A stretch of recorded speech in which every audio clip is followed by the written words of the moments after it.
Shalom Bapak Ibu Saudara, mari kita mengawali hari yang baru ini dengan datang kepada Tuhan dalam doa dan perenungan firman Tuhan. Bapa Surgawi, terima kasih untuk kasih pemeliharaan-Mu atas hidup kami, sehingga kami boleh ada sebagaimana kami ada sampai dengan saat ini. Kami hendak merenungkan firman-Mu, tolonglah kami supaya kami boleh memahami kehendak-Mu untuk kami lakukan di dalam hidup kami. Di dalam Kristus Yesus kami berdoa. Amin. Bacaan Alkitab hari ini terambil dari Yeremia 31 ayat 31 sampai dengan ayat 34. Saya akan membacakan ayat 33 dan 34 saja. Demikian. Akan tetapi inilah perjanjian yang akan aku buat dengan keluarga Israel setelah hari-hari itu, firman Tuhan.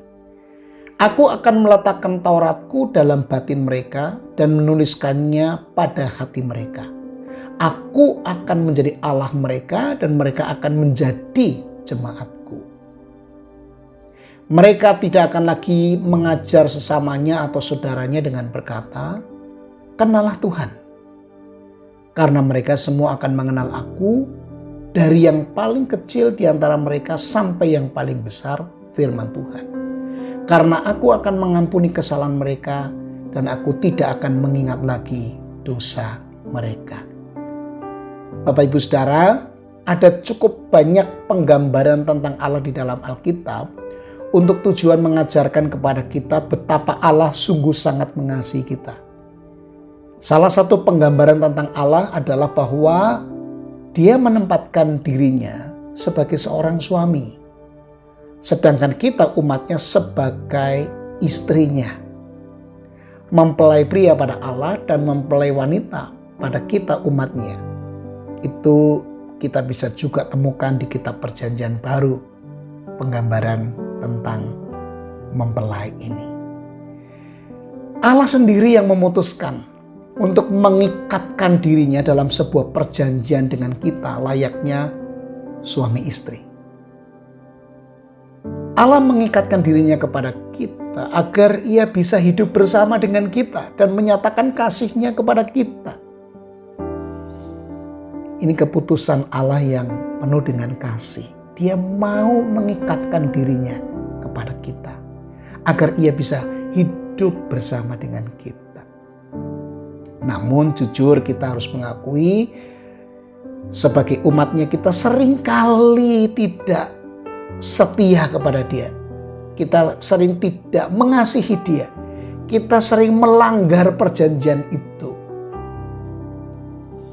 Tapi lagi-lagi syukur kepada Allah, dan ini selalu merupakan berita utama dari Alkitab kita.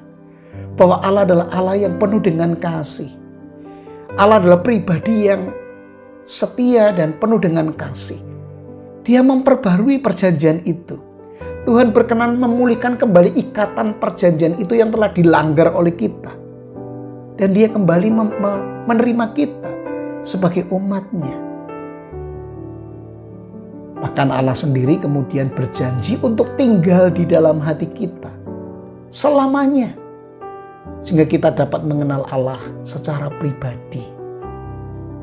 Wow, ini luar biasa Bapak Ibu Saudara.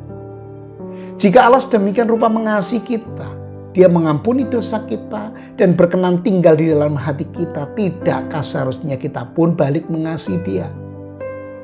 Dan setiap hari kita menjalin komunikasi relasi yang baik dengan Tuhan. Ada sebuah lagu yang mengatakan Tuhan hanya sejauh doa. Benar sekali bahwa Tuhan kita itu dapat dihampiri kapanpun, dimanapun, karena Ia sendiri tinggal di dalam hati kita. Tinggal kita berdoa, kita bercakap-cakap dengan Dia, membangun sebuah relasi dengan Dia. Sungguh kita sangat bersyukur kalau kita dapat mengenal Allah, karena Allah telah memperkenalkan dirinya kepada kita di dalam Yesus Kristus. Di dalam Yesus Kristus Allah telah mengikatkan dirinya dalam sebuah perjanjian baru, di mana Allah sudah mengampuni kita yang bersalah, bahkan menyelamatkan kita. Mari kita sebagai umatnya hidup dengan penuh kasih juga kepada Tuhan. Dan kita wujudkan kasih kita juga kepada sesama kita. Mari kita berdoa.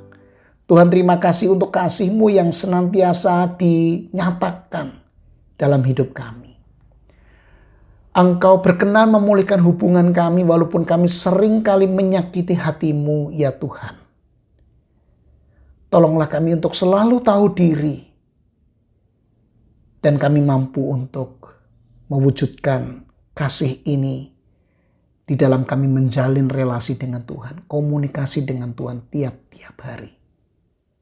Terima kasih untuk kesempatan kami boleh menghampiri Tuhan dalam doa-doa kami.